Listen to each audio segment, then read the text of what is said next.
Minasan, this next talk is special. It's right at the heart of why we are all here.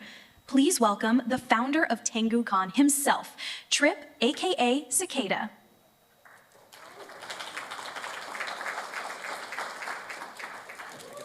All right, well, thank you all for coming out.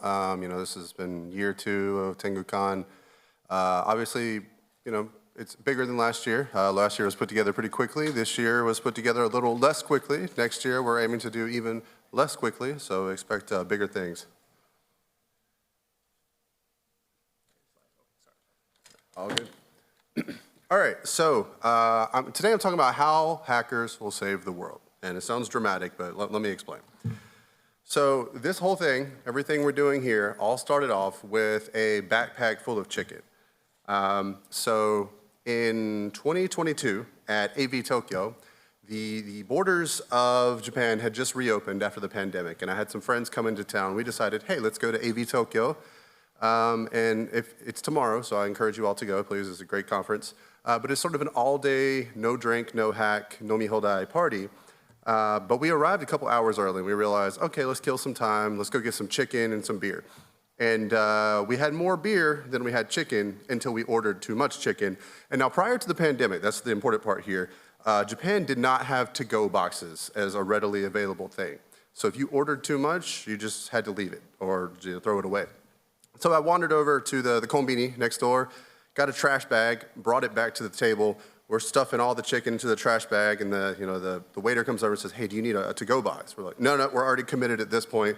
But we decided that we would be kind of weird looking if we just walked down the street with a trash bag full of chicken. So we shoved this trash bag full of chicken into a backpack, went to AV Tokyo, and we just walked up to people, and we said, hey, you want some chicken? You want some chicken? And then those people ended up being the first members of TenguSec. And now we're here. So I'm Tripp, also known as Cicada. I am the founder of TenguSec. I am the director of Akatsuki Ippan Sharan Hojin. It is an NGO, which I'll get into a little later. I'm also the CEO of Kabushiki Gaisha Kage. We build security things. My background is in offensive security and various IT things over the course of a couple decades here and there. I've been in Japan almost 7 years now. So it is important to understand how hackers will save the world by understanding the role of the trickster in history. So tricksters, disruptors, hackers, weirdos, at the core of progress are adversaries. So the adversarial heart I view as the core of progress. And things which are ungovernable are engines of creation. And so that goes all the way back through human history as far as you can think of. I mean, there's many more examples that I've included here, but people like Socrates asking the why is this? People like Da Vinci just making everything they can because it sounds like a good idea. Nikola Tesla coming up with crazy ideas nobody's ever tried before. And probably a lot of you in this room are also in that same category. At the core of this belief is that nothing is impossible if you have the right combination of motivated minds and active hands. And this is true in any domain. It could be music, art, medicine, art's on there twice. Forgive the AI art in the slides. I was sort of running out of time to make the art. Forgive me for that. But this is true across any domain. People who are dedicated to solving a problem and they put the time into it typically can at least make progress towards solving that. And if we appreciate the value of a determined mind, then we realize that with the right group of weirdos, there's no problem that we can't solve. Now, some people call them hackers. In some cases, they may be called artists, and some people, they may call them crazy. But the outcome is still the same. Creation leads to prosperity. But in a society, when you remove the creativeness and you remove sort of the weirdos like us, stagnation can occur. So if you remove just the absolute lunatics who are like Nikola Tesla, for example, who come up with these crazy ideas that push the world forward, the world, industry, the way states run, the way living environments evolve, it just becomes cold. It leads to what you see in a lot of societies today where, corporate greed and profit-driven, exploitation becomes the norm. And that's really not a good thing because it's less so here in Japan, but in the Western world especially, it has become everything is a subscription, you'll own nothing and you will be happy. And the lowest common denominator has become the guiding principle of what drives societies forward these days. And that is the opposite of innovation. And so while not perfect, of course, things are a bit better here in Japan, which is one of the reasons we chose to set up shop here. Japan is a highly developed country. It's got a very high standard of living. It is a very decent place to put down roots and live your life. And it works well because of the conformity and the uniformity, the adherence to practices, status quo, and the fact that the train is going to be on time. When you walk down the street, somebody's not going to try to rob you, most likely. That there's not going to be trash everywhere. Things are predictable, and because of that, it is effective. But this is not only true of Japan, this is true everywhere, but external pressures are starting to mount. As things become more and more interconnected, as people travel everywhere, as things just become harder and harder to deal with, even safe, stable countries can start to decline, whether in innovation, in birth rates, in just shortages of people in any kind of role, let alone expert roles. And because of that, though, the need for innovation and the pressures of external forces are beating down the door of every nation on Earth. This is especially true in Japan, though, as we all see. And it becomes clear that even if a safe society, which is well put together, great place to live, everything works, the methods, the rules, and the processes that got us to this stage might not take us to the next stage. If we're going to colonize Mars, or if we're going to cure cancer, or we're going to invent teleportation or something, we might be ill-equipped to do these things, even if we're happy and safe and well off. So the thing about Japan is that if something exists, Japan has probably made a better version of it. Japan is absolutely, I would say, the best in the world at taking an existing concept and refining it to as close to perfection as you can. This is seen most commonly in things like hardware or in processes, or, you're all here. You can see a lot of these things in your daily lives. And what that means, though, is that they're great at defining and refining the known, but the unknown and the innovation is something where Japan and other places are on their back foot. If they don't have the ability to push the frontiers, then what does that mean? Or especially in security, we all work in cybersecurity or something adjacent to it. That's a dangerous position to be in. However, that doesn't mean that Japan just needs only offensive operators and millions and millions of hacker or red team types running around. Not that that's a bad thing. We all have popped a shell or two in our time. But if Japan or anywhere else cannot keep up and stay inside the loop of sort of what happens in attack cycles and the way that any dangerous external force pushes on things, then it might not be able to survive if things come to blows. So with that, it is therefore decided Japan needs more hackers. But a hacker is not only someone who's using a computer. Now, earlier I talked about the trickster, the disruptor, the person who is just a little bit crazy in the right ways. Those are the people that we need. And that's not only IT people. That's not only electronics experts. That's people like artists, people like musicians, people who just think a little differently, apply themselves with passion to something, and they put something into the world that hasn't been seen before. So in order for our community to grow, and for the global community to grow of what I consider to be hackers, we need to embrace the non-technical.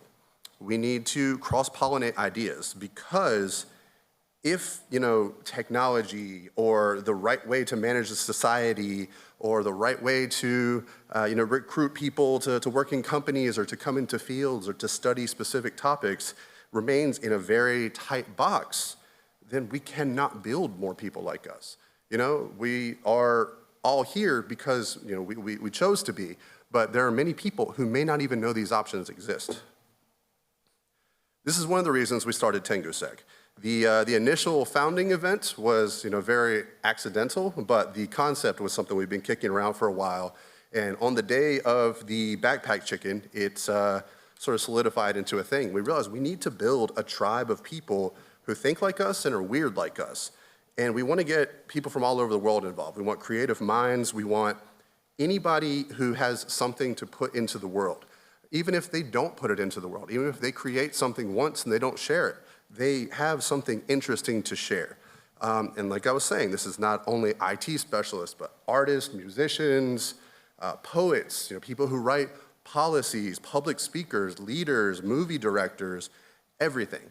And there's a tendency in our circles to sort of dismiss the soft sciences, if you will. Some people, even not scientists, dismiss the art form of the world because we prefer to stay in what is defined, what we can understand, and what we can master. But we fail to account for the fact that even if that makes up 95% of the world around us, that 5% will forever be a vulnerability if we don't embrace it. So the best source of inspiration is the one that hits you in the shower. When you get up in the morning, you're half awake, you were out till 4 a.m. the night before with your friends or something, but you got to get in the shower, you're barely struggling through, and then you just get an idea. You didn't expect it, you didn't go looking for that idea, but it hits you. This is also true if you hear things from people that you're not used to being around. If you are exploring fields you've never even looked at, that you just completely dismissed, these are ways to unlock new neural pathways. And even if it's not going to teach you a new tool or a new programming language, or you're not going to learn a spec for something very technical and specific, you can learn new ways to approach that problem that you didn't even understand initially from a meta perspective. Now this is the important part, and this is why we have this sort of call to action that we have here. So everybody here, they know something. You may not think you do, but everybody knows something and they're good at something. But expertise is not infinite. Even if it's something that you think is fairly common, there are a limited number of people in the world who know about that. But everybody knows something that others don't know. Additionally, everybody in this room, myself, you, everybody who has ever lived, everybody who ever will live, will one day die. And what we leave behind is our legacy. It is what we have a duty to give to the next generations that come after us. And that could be just helping them understand that these are the things we need to make. These are the things that we have made and figured out didn't work. And these were the ideas. These were who we were. And then if people can take that in the future and expand on that, then not only do we essentially live forever, but the ideas which we carry forward can grow in the next generations. But this can be an issue because tribes, and groups and things like ours, even if we know these things exist and we look in the usual places where we find these people, there are people who might be outside of these circles who don't even know it exists, who would be the one that would carry us forward. So earlier this year, I co-founded an NGO here in Japan focused primarily on, enhancing and improving the cybersecurity talent pipeline in Japan, Akatsuki Ippan Sharan Hojin. But it is through extensive research and time and experience, and then my experiences with TenguSec, and then with various groups and organizations and conferences around the world, and we have many representatives from many other countries and organizations here today, that I realized that this talent development cannot start and end at cybersecurity.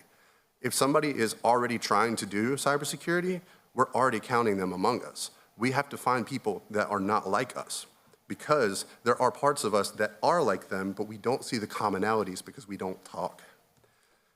And even if there are people who say, hey, I want to try this cybersecurity thing, whether it be for, hey, it's a good career, it'll pay the bills, I don't care about it.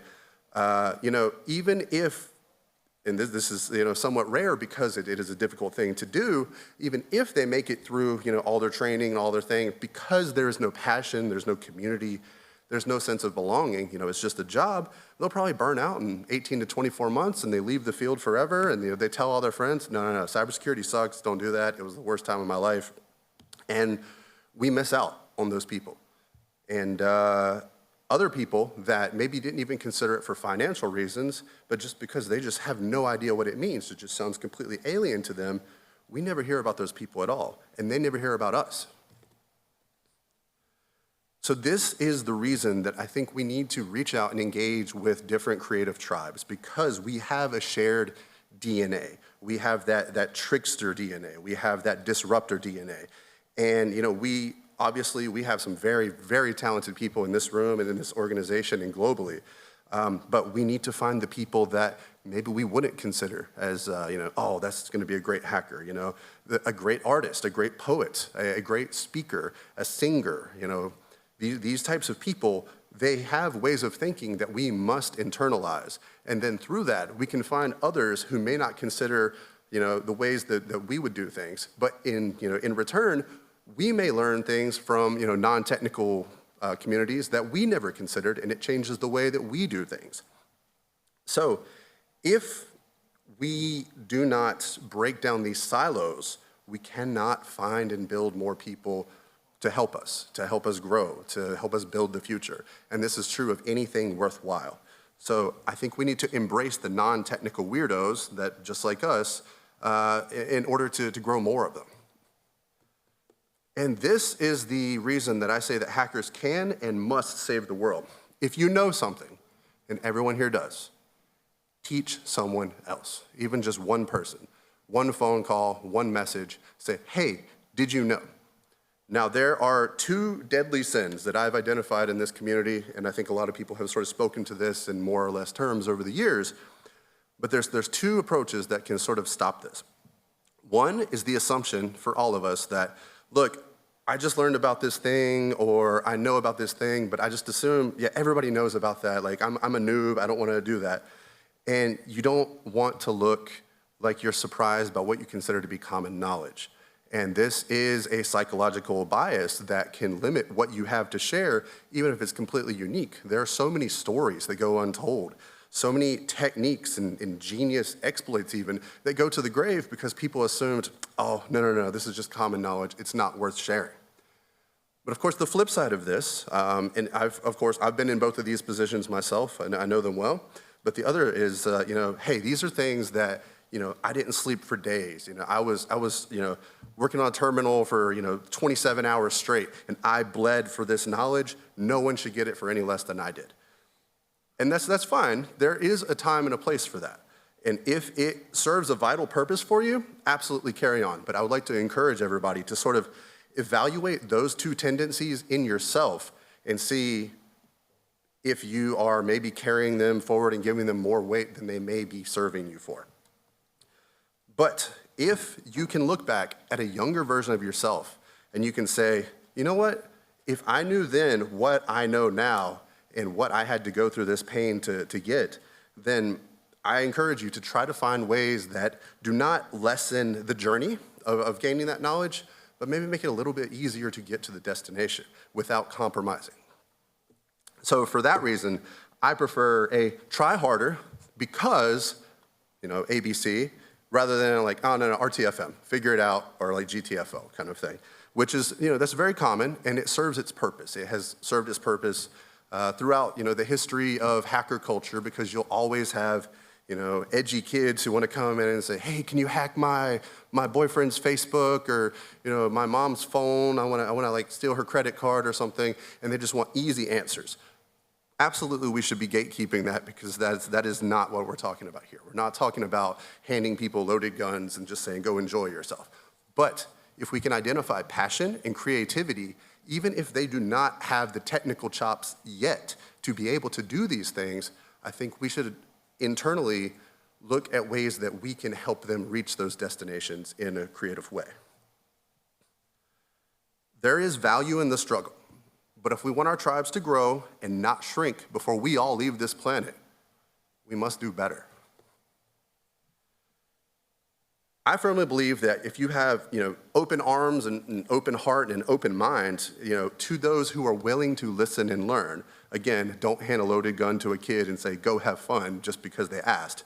But if you can code, if you can write exploits, if you can compete in CTFs, if you can teach, if you can draw, if you can make music, if you can direct movies, if you can organize, if you can lead, if you can do anything that causes an impact in the world needs more of you. And if you haven't ever considered yourself a hacker, I would say that if you have passion, curiosity, and you put things into reality through that, you are a hacker. So, anyone can be a hacker. And hackers will save the world by working together, not by building walls. So this is, as I mentioned earlier, our second iteration of TenguCon. We're going to start doing another event in either late spring or early summer. It's going to be called Tengu Matsuri, which, if you don't speak Japanese, it means Tengu Festival. It is a combination CTF, art exhibition, and music festival, so that we can practice what we preach here. If we bring everybody together in one space, we as technical people, we may learn something we never learned from an artist. A musician may realize they have a passion for Arch Linux. These types of things cannot happen without these cross-pollination events, and this is what we are aiming to do. So the first one of these events will be late spring, early summer. Please stay tuned for that. But I think that if we can sit down with people that we view as unlike us, but that are creative in the same ways we are, even with a different outcome, then we all learn new approaches to the problems we face, and with that, we make the world a better place. So thank you all for coming and listening. We would love to work together with all of you about any of the things that I mentioned. If you want to get in touch, we have a Signal group. There's the QR code right there. Otherwise, if you don't want to scan a QR code, you can come find me afterwards. This is our TenguSec website, and then this is our NGO website for Akatsuki. I'll leave it up for 6, 5, 4, 3, 2, 1. And I'll just say thank you.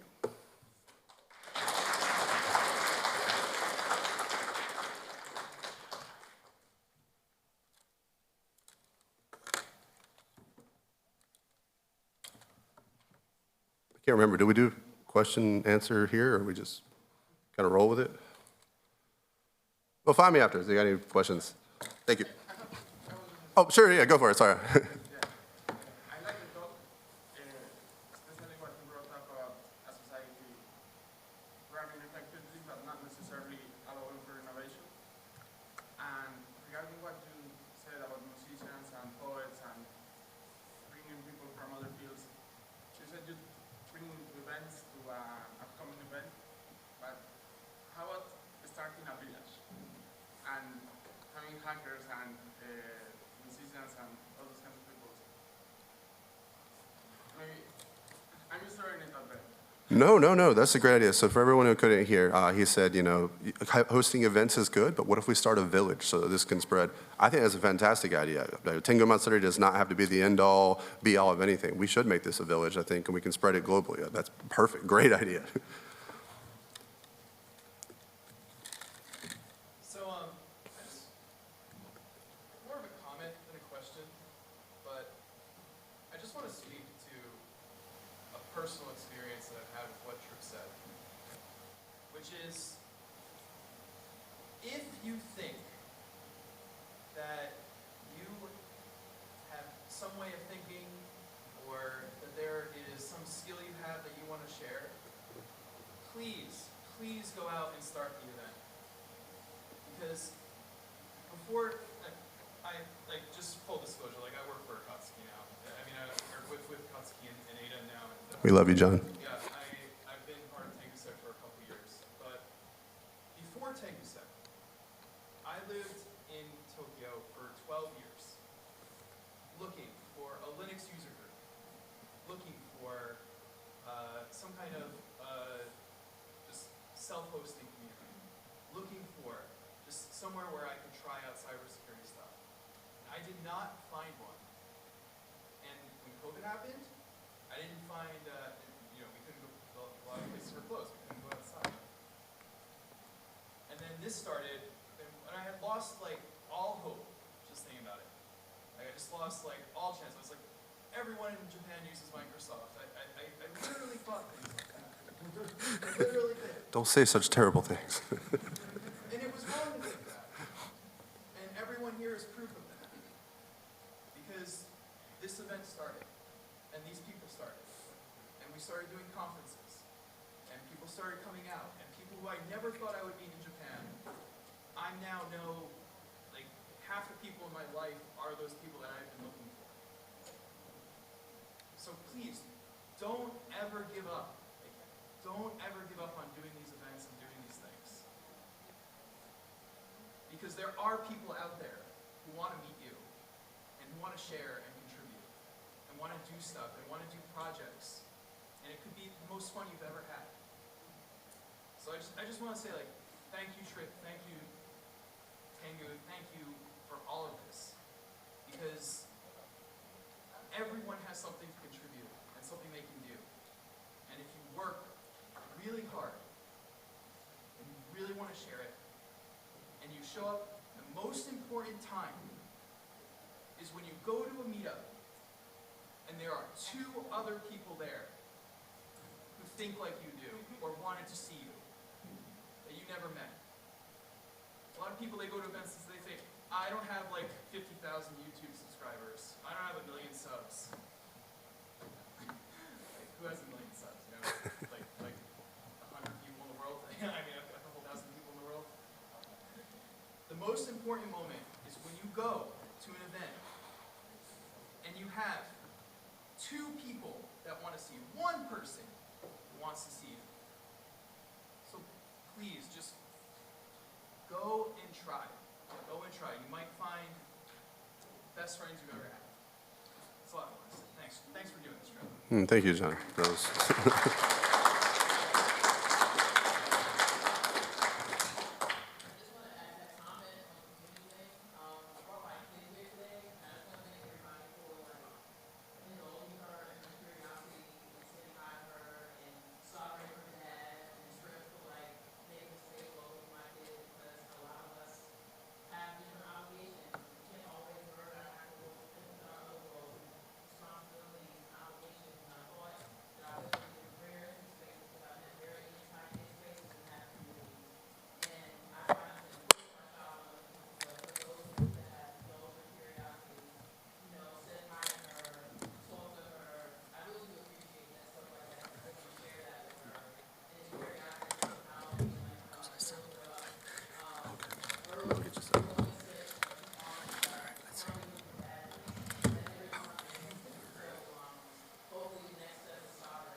That's my work.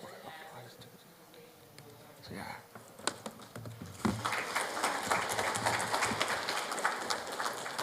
Oh, this sucks.